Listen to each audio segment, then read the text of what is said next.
Class बिस्मिल्लाहिर्रहमानिर्रहीम। आज हम स्टार्ट कर रहे हैं कि फ़र्स्ट लेक्चर जो है हमारा अमेज़ॉन प्राइवेट लेबल।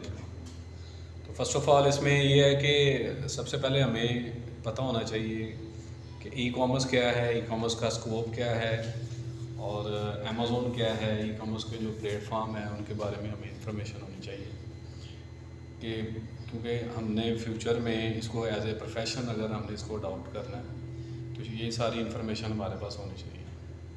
ठीक है, तो इस वीडियो के अंदर जो है, इस लेक्चर के अंदर तो आपको बेसिक नॉलेज जो है ना वो दिया जाएगा कि इसमें ई कॉमर्स क्या है। फिर यूएस के अंदर जहाँ से अमेज़ॉन स्टार्टअप लिया है अमेज़ॉन ने, वहाँ ई कॉमर्स का स्कोप क्या है। फिर अमेज़ॉन जो है उसके ऊपर अगर हम काम करना चाह रहे हैं या उसको सीखना चाहते हैं अमेज़ॉन बिज़नेस से रिलेटेड, तो उसका स्कोप क्या है। ठीक है, तो इसके लिए हम स्टार्ट करते हैं। फर्स्ट ऑफ ऑल तो सबसे पहले तो व्हाट इज़ ई कॉमर्स। तो ई कॉमर्स क्या होता है कि बेसिकली ऑलरेडी हमें पता है बाइंग और सेलिंग हम करते हैं रोज़ाना। हम अपनी ज़रूरियात की चीज़ों को ख़रीदते हैं और जो बिजनेसमैन है उसको बेचते हैं। ठीक है, अब इसी बाइंग एंड सेलिंग को अगर हम इंटरनेट के थ्रू करें, ऑनलाइन प्रोसेस के तहत अगर हम इसको प्लेटफॉर्म पे ले जाते हैं, तो इसको हम कहते हैं e commerce. E commerce is the buying and selling of goods and services over the internet. ठीक है, अब इसको कंप्यूटर के थ्रू कर सकते हैं, टैबलेट के थ्रू, स्मार्टफोन और स्मार्ट डिवाइसेस के थ्रू अगर आप करते हैं तो ये ई कॉमर्स कहलाता है। ठीक है, अब ई कॉमर्स का स्कोप क्या है। ज़्यादा स्कोप तो ई कॉमर्स का जो ऑलरेडी है वो तो काफ़ी अरसे से चल रहा है, लेकिन जो कोविड के बाद जो है, कोविड-19 जब 2020 में आया उसके बाद ये रैपिडली इसमें बहुत ज़्यादा इंक्रीज़ आया। यूरोप में तो ऑलरेडी जो कंट्रीज़ के अंदर लोग ऑनलाइन सेलिंग और परचेजिंग कर रहे हैं, ऑनलाइन प्लेटफॉर्म वगैरह सारे मौजूद हैं। तो आपने देखा होगा पाकिस्तान के अंदर भी अभी ये काफ़ी हद तक बहुत ज़्यादा इंक्रीज़ हो गया कि कोविड में लोग जो है वो घरों में थे और मोबाइल को यूज़ कर रहे थे, इंटरनेट से अटैच थे। ठीक है, न्यूज़ वगैरह सुनते थे, तो लोगों ने जो है वो ऑनलाइन परचेजिंग को, सेलिंग को जो है वो स्टार्ट किया। तो ई कॉमर्स ग्रोथ जो है वो हम अभी देख रहे हैं यूएस के अकॉर्डिंगली। ठीक है, क्योंकि हमारा जो कोर्स है वो स्पेसिफिकली जो है वो अमेज़ॉन से रिलेटेड है। तो इसमें देखें कि over the last 5 years e commerce has become an indispensable part of global retail as global internet access and adoption rapidly increase. जो कि मैं ऑलरेडी आपको एक्सप्लेन कर चुका हूँ कि ये काफ़ी हद तक जो है वो इंटरनेट का यूज़ और जो ऑनलाइन सेलिंग है वो काफ़ी हद तक इंक्रीज़ हुई। 5 billion internet users worldwide. The number of people making purchases online in ever increasing in 2020. 2020 के अंदर जो रिटेल ई कॉमर्स सेल्स है ना, जो एक्सीड हुई हैं ओनली यूएस के अंदर, वो 5.7 ट्रिलियन डॉलर जो है ना वो इंक्रीज हुई है वर्ल्ड वाइड। यूएस जो डॉलर हैं 5.7 यूएस डॉलर वो इंक्रीज हुई हैं वर्ल्ड वाइड, यानी ओवरऑल पूरी दुनिया के अंदर।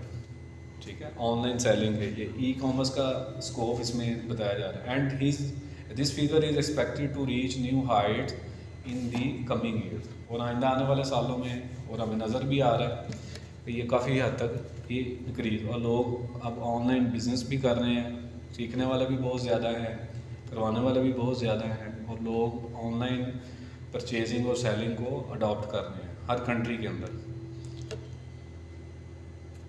नेक्स्ट ये यूएस के अंदर जो है वो टॉप 10 ई कॉमर्स जो कंपनीज़ हैं 2023 के अंदर। ठीक है, ये लेटेस्ट जो है वो रैंकिंग जो की गई है उसमें अमेज़ॉन जो है वो टॉप पे है। लास्ट 5 to 10 ईयर्स से अमेज़ॉन जो है वो टॉप पे चला आ रहा है। सेकंड ईबे है, क्रोगर है, एप्पल है, इट्सी है, वॉलमार्ट है, आईकिया है, शॉप बीबीसी है, दी होम डिपो है, बेस्ट बाय है। तो ये टॉप 10 है, ठीक है। टॉप 50 की लिस्ट में से मैंने ये टॉप 10 जो है ना उसमें चूज़ की है। तो मकसद सिर्फ इनका बताने का ये है कि अगर आप ये कोर्स कर रहे हैं या इसको सीख रहे हैं तो इसका स्कोप क्या है, यानी इसका फ्यूचर क्या है, ये आपको बताना इसमें मकसद है। अमेज़ॉन जो है, क्योंकि हमारा कोर्स टोटली अमेज़ॉन से रिलेटेड है कि अमेज़ॉन पे सेलिंग कैसे की जाती है, ठीक है, उसमें थ्रू आउट प्रोसेस है। अमेज़ॉन का जो बिज़नेस मॉडल है वो हम नेक्स्ट इसको डिस्कस करेंगे। तो अमेज़ॉन जो है ये 1994 जुलाई 5 1994 को ये स्टार्ट हुआ और जेफ बेजोस जो है ये फाउंडर है अमेज़ॉन के, और ये रिचेस्ट पर्सन है जिनकी जो वर्थ है वो क्या है, $196 बिलियन जो है, ठीक है। ये world with the net worth जो है वो इनकी है $196 बिलियन है। और इनके पास अमेज़ॉन के ऊपर जो वर्कर हैं वो 750,000 फुल टाइम वर्कर जो है ना वो इस वक्त काम कर रहे हैं अमेज़ॉन में। यानी ये इतना बड़ा प्लेटफॉर्म है। ये नेक्स्ट प्रीवियस मैं ऑलरेडी आपको रैंकिंग के अकॉर्डिंगली बता चुका हूँ कि अमेज़ॉन जो है वो ई कॉमर्स बिजनेस में टॉप पे है। नेक्स्ट अभी हम इसके कुछ प्रॉफिट्स के बारे में कुछ डिस्कस कर लेंगे, जिससे आपको इस अमेज़ॉन की जो है वो वैल्यू का और इसकी इनकम के लिहाज से पता चलेगा आपको। Amazon revenue for the quarter ending मार्च में जो स्टिल 2023 में फर्स्ट क्वार्टर जो है वो एंड हुआ है, इसमें इसकी 127.358 बिलियन डॉलर जो है ये इसका रेवेन्यू है, और ये जो कि 9.37% इंक्रीज़ हुआ है ईयर ओवर ईयर, यानी ये हर साल इंक्रीज़ हो गया है। Amazon revenue for the 12 month ending मार्च, यानी अगर 12 महीने का देखा जाए वो प्रीवियस जो है वो फर्स्ट एक क्वार्टर का था, अब ये जो है अगर हम देखा जाए तो ये है 524.897 बिलियन डॉलर, ये भी 9.87% इंक्रीज़ हुआ है ईयर ओवर ईयर। यानी 2022 में जो था, यानी उससे लेकर अभी तक, यानी मार्च तक, 2022 के मार्च से लेकर इस मार्च तक जो इसमें इंक्रीज़ आया है वो 9.87% इंक्रीज़ है, और ये ईयर टू ईयर इंक्रीज़ ही हो रहा है। Amazon annual revenue for 2022 was 513.983, यानी 2022 में ये था 9.4 इंक्रीज़ था 2021 से, लेकिन अब जो है वो 9.87 है, यानी ईयर बाई ईयर जो है वो इसमें इंक्रीज़ आ रहा है इसके रेवेन्यू के अंदर। अब ये रेवेन्यू जो है वो जनरेट कहाँ से करता है, Amazon prime day sales was 10.40 billion dollar है जो अमेज़ॉन खुद सेल करता है अपने प्लेटफॉर्म से, जो खुद सेल करता है, which is just 2 days sales on Amazon. ये 2 दिन की sale 10.40 billion dollar. More than 50% sales on Amazon were generated by third party Amazon sellers, यानी 50% से ज़्यादा जो अमेज़ॉन का रेवेन्यू जनरेट होता है वो सेलर से होता है, जो अमेज़ॉन पे अपना अकाउंट क्रिएट करते हैं और अमेज़ॉन पे अपनी प्रोडक्ट्स को सेल करते हैं। इन सेलर्स के थ्रू जो है वो अमेज़ॉन 50% से ज़्यादा अपना सेल्स जनरेट कर रहा है, यानी उसका रेवेन्यू जनरेट हो रहा है। अब अमेज़ॉन पे प्रोडक्ट्स बहुत ज़्यादा हैं, there are millions of products were listed on Amazon and they were increasing day by day, और ये इंक्रीज़ होती जा रही है जैसे जैसे सेलर इंक्रीज़ होते हैं। यानी ऑलरेडी जो फिजिकल स्टोर्स के अंदर ब्रांड है वो भी अमेज़ॉन के ऊपर सेलिंग कर रहे हैं, न्यू सेलर्स जो नया ब्रांड बिल्ड करते हैं वो भी अमेज़ॉन के थ्रू जो है वो प्रोडक्ट्स को सेल करें। In every $2 spend on online shopping in the United state, in those 1.75 hours spend on Amazon. इससे आपको अमेज़ॉन की वर्थ का, उसके स्कोप का पता चलता है कि अगर हम उस पर बिज़नेस स्टार्ट करते हैं या इसको एज ए प्रोफेशन हम बनाते हैं या VA सर्विस अगर हम देते हैं लोगों को, तो इसकी वर्थ क्या है कि अगर US के अंदर ऑनलाइन शॉपिंग के अंदर $2 स्पेंड किए जा रहे हैं तो उसमें से 1.75 यानी $2.25 जो है वो अमेज़ॉन के ऊपर स्पेंड किए जा रहे हैं।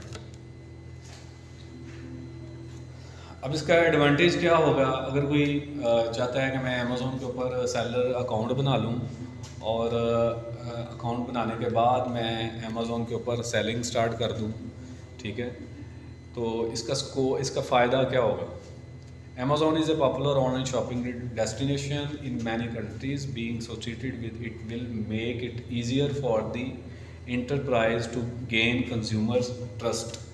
तो Amazon ने काफ़ी अरसे से जो वर्किंग की हुई है, तो उस वर्किंग के थ्रू Amazon ने कस्टमर्स के ट्रस्ट को गेन किया है। यानी Amazon के पॉपुलर होने की वजह क्या है कि Amazon जो है वो इसका पर्पस क्या था, इसका एम क्या था कि जिसके पास कस्टमर हैं उसके पास सेलर होंगे।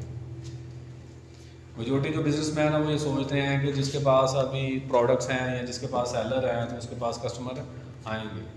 लेकिन अमेज़ॉन ने जो है वो अपने कस्टमर्स को बहुत ज़्यादा सपोर्ट किया और बहुत ज़्यादा कस्टमर की फेवर करता है, जिसकी वजह से ये यूएस के अंदर सबसे ज़्यादा पॉपुलर प्लेटफॉर्म है ई कॉमर्स में।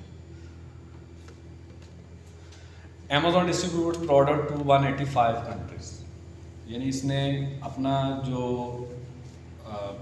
वेयर हाउसेज हैं, जो प्रोडक्ट को डिलीवर किया जाता है 185 कंट्रीज़ के अंदर Amazon अपने वेयर हाउसेज से प्रोडक्ट्स को डिलीवर कर रहा है। 300 मिलियन इंटरनेशनल यूज़र्स हैं, 300 मिलियन इंटरनेशनल यूज़र्स हैं Amazon के। Amazon enjoy high traffic in many countries, therefore having a store on Amazon means having access to a considerable amount of traffic। यानी Amazon के पास बहुत ज़्यादा ट्रैफिक है, customer है basically, और अगर आप वहाँ पे अकाउंट बनाते हैं तो इट मीन्स आपके पास बहुत ज़्यादा कस्टमर हैं आपकी प्रोडक्ट को परचेज़ करने वाले। ठीक है, यहाँ हम बात ये नहीं कर रहे कि प्रोडक्ट क्या है, वो हम नेक्स्ट आगे लेक्चर्स के अंदर हम एनालिसिस करेंगे कि हमने जो प्रोडक्ट सेल करनी है वो कैसी करनी है, किस तरह उसको चूज़ करना है। तो यहाँ पर्पज़ है कि आपको इसका एक ओवरव्यू देना कि अमेज़ॉन के ऊपर अगर कोई अकाउंट बना रहा है तो उसको क्या बेनिफिट मिलेगा। 185 कंट्रीज़ के अंदर वो ग्लोबल सेलिंग कर सकता है, यानी अगर कोई ब्रांड लॉन्च करता है और अमेज़ॉन के मुख्तलिफ वेयर हाउसेज़ में डिफरेंट कंट्रीज़ के अंदर जो वेयर हाउसेज़ है वहाँ पे जो है वो अपनी इन्वेंट्री भेजेगा और जो है वो ऑनलाइन ही 185 कंट्रीज़ के अंदर उसकी प्रोडक्ट अमेज़ॉन पहुँचाएगा एक प्लेटफॉर्म पे, और 300 मिलियन उसके पास जो है वो इंटरनेशनल यूज़र्स हैं।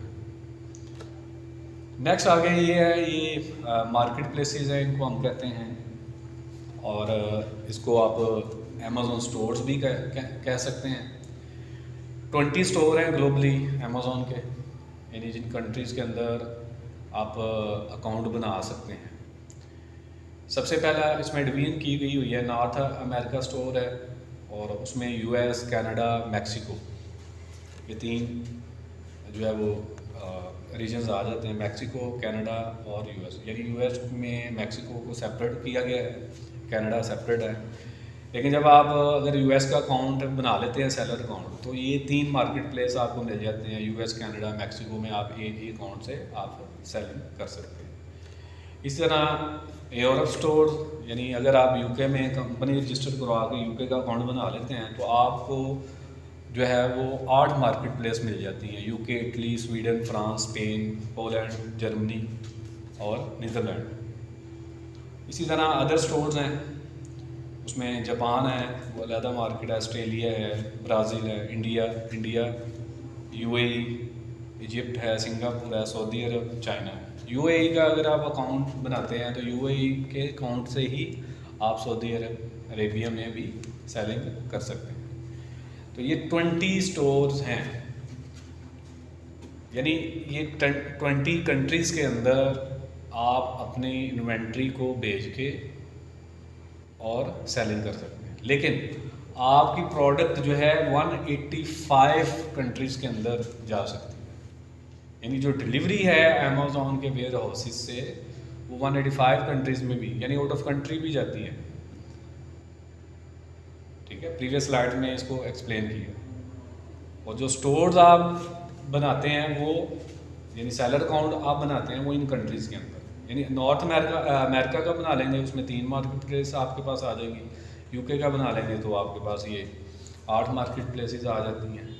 फिर इसी तरह आप यूएई का बना लें तो 2 मार्केट प्लेस मिल जाती हैं आपको, यूएई सऊदी, वो एक ही अकाउंट से आप दोनों के सेलिंग कर सकते हैं। तो इसी तरह एक ही अकाउंट को आप सेल ग्लोबली पे अपडेट भी करके आप एक ही अकाउंट से जो है वो हर कंट्री के अंदर आपने इन्वेंट्री भेजनी है उसको सेल कर सकते हैं। तो ये तो अभी इंट्रोडक्शन दिया है, इसको डिटेल में हम बाद में डिस्कस करेंगे। अब जो हमने मार्केट प्लेस जो चूज़ करना है, यानी एक ले मैन है वो सोचता है कि मैं किस मार्केट प्लेस में जाऊँ, यूएस में अकाउंट ओपन करूँ, कनाडा में ओपन करूँ, सॉरी यूएस कनाडा सेम है, यूके में करूँ, यूरोप के अंदर जो 8 मार्केट प्लेस मैंने बताए हैं सऊदीया में करूँ।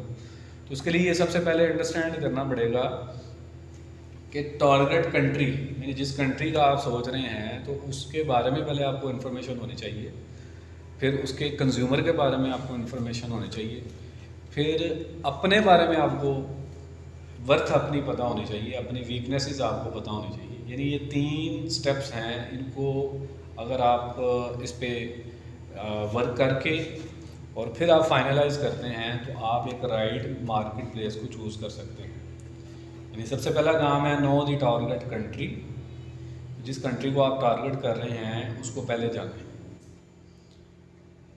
उसमें देखें जी स्टेट ऑफ इकॉनमी डेवलपमेंट कैसी है, उसमें state of development of internet कैसा है, state of development of retail business, फिर state of development of e commerce. US का तो ऑलरेडी मैं आपके साथ डिस्कस कर चुका हूँ कि यूएस के अंदर जो ई कॉमर्स का जो है वो ग्रोथ रेट बहुत ज़्यादा है। और इसी तरह जो फिर ई कॉमर्स के अंदर जो ई कॉमर्स प्लेटफॉर्म है, जैसे टॉप 10 मैंने आपको बताए हैं, उसमें टॉप पे अमेज़ॉन है। तो इट मीन्स कि यूएस की मार्केट काफ़ी बड़ी मार्केट है और उसमें अपॉर्चुनिटी बहुत ज़्यादा है अगर आप राइट प्लानिंग के साथ यूएस के अंदर लॉन्च करते हैं।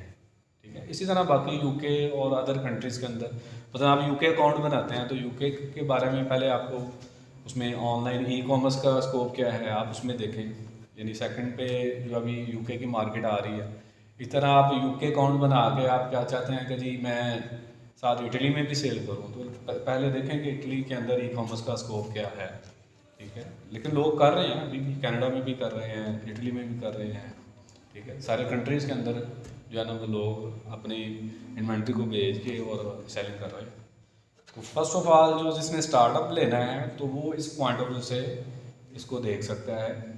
ठीक है, कि कंट्री के अंदर ई कॉमर्स का स्कोप क्या है। नेक्स्ट देखें कि पॉपुलेशन के करैक्टरिस्टिक्स किस तरह के हैं, परचेजिंग पावर क्या है, कंजम्पशन करैक्टरिस्टिक्स क्या हैं, कल्चरल करैक्टरिस्टिक्स क्या हैं, यानी कंज्यूमर्स के बारे में, कंज्यूमर बिहेवियर्स को देखना ज़रूरी है। कुछ प्रोडक्ट्स ऐसी होंगी जो यूएस में बड़ी पॉपुलर होती हैं, यूएस में बड़ी उसकी अच्छी सेल होती है, यूके में नहीं है, इटली में नहीं है।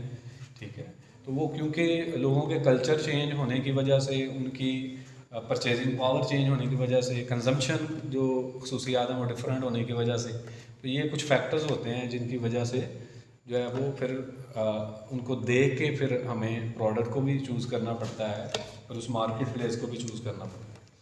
उसके बाद फिर आप उस कंट्री की एनवायरनमेंट और उसके कंज्यूमर के एनवायरनमेंट को देखते हुए फिर आप देखते हैं कि आप हमारी स्ट्रेंथ क्या है, यानी मैं उनमें क्या कर सकता हूँ और मेरी वीकनेसेस क्या हैं, अपॉर्चुनिटीज़ क्या हैं, पोटेंशियल रिस्क, ठीक है, इसमें कितना है, रिस्क फैक्टर कितना है। अगर मैं बिजनेस, यानी अगर मैं सपोज यूएस मार्केट प्लेस को चूज़ करता हूँ तो यूएस मार्केट प्लेस बहुत बड़ी है, उसमें देखेंगे कि उसमें अमेज़ॉन सबसे ज़्यादा लोग जो है वो स्पेंड कर रहे हैं कंज्यूमर, ये मुझे बेनिफिट है। लेकिन जैसे जैसे अमेज़ॉन पे कस्टमर यूएस में बहुत ज़्यादा हैं तो सेलर भी बहुत ज़्यादा हैं और फिर हाई क्वालिटी ब्रांड्स भी बहुत ज़्यादा हैं, तो उनके साथ compete करना है मैंने। तो उसके लिए जो है वो मुझे इन्वेस्टमेंट कितनी चाहिए, उसके लिए क्या मैं इतनी इन्वेस्टमेंट कर सकता हूँ और उसके लिए क्या स्ट्रेटजी मैं अपनाऊँगा, किस तरह करूँगा। तो इसके अकॉर्डिंगली आपने जब अपनी वीकनेस और स्ट्रेंथ को देखना है तो उसके लिहाज से फिर आप मार्केट प्लेस को चूज़ कर सकते हैं। ठीक है, तो ये हमारा इंट्रोडक्टरी लेक्चर था जिसमें हमने डिस्कस किया ई कॉमर्स के बारे में। ई कॉमर्स के अंदर हमने अमेज़ोन के बारे में डिस्कस किया, फिर अमेज़ोन स्टार्टअप कहाँ से लिया, उसका जो है रेवेन्यू वो कैसे जनरेट कर रहा है, और इसी तरह अगर कोई सेलिंग करता है तो अमेज़ोन के ऊपर जो है वो मार्केट प्लेस कितने हैं सेलर अकाउंट बनाने के लिए, और अमेज़ोन की जो प्रोडक्ट्स हैं वो 185 कंट्रीज़ के अंदर अमेज़ोन डिलीवर कर रहा है। और लास्ट में हमने देखा कि जब हमने मार्केट प्लेस चूज़ करना है तो वो हमने किन किन फैक्टर्स को सामने रखना है। इसका डिटेल डॉक्यूमेंट जो है, ये जो लास्ट स्लाइड है हमारी, कि know the target country, know the consumer, know the one self, यानी अपने आप को देखना। ठीक है, इसका कंप्लीट डॉक्यूमेंट जो है ना वो इस लेक्चर में साथ में आपको शेयर कर दूंगा, उसको आप डिटेल में पढ़ सकते हैं। वो अमेज़ॉन सेलर यूनिवर्सिटी है, हाँ उसी से मैंने उसको डाउनलोड किया है। उसमें सारी एक्सप्लेनेशन है, उसमें सारी रिसर्च है यूएस के बारे में, यूके के बारे में, इटली के बारे में, फ्रांस के बारे में, सारे कंट्रीज़ के बारे में है। ठीक है, तो उसको आप थारोली आप सेल्फ स्टडीज़ की कर सकते हैं। तो नेक्स्ट जो है वह हम इसको स्टेप बाय स्टेप लेके चलेंगे। ये अभी हमारा स्टार्टअप है, तो नेक्स्ट आगे हम बात करेंगे नेक्स्ट लेक्चर के अंदर कि अमेज़ॉन के ऊपर हम किन किन मॉडल्स के ऊपर हम जो है वो काम कर सकते हैं। ओके जी, अल्लाह हाफ़िज़।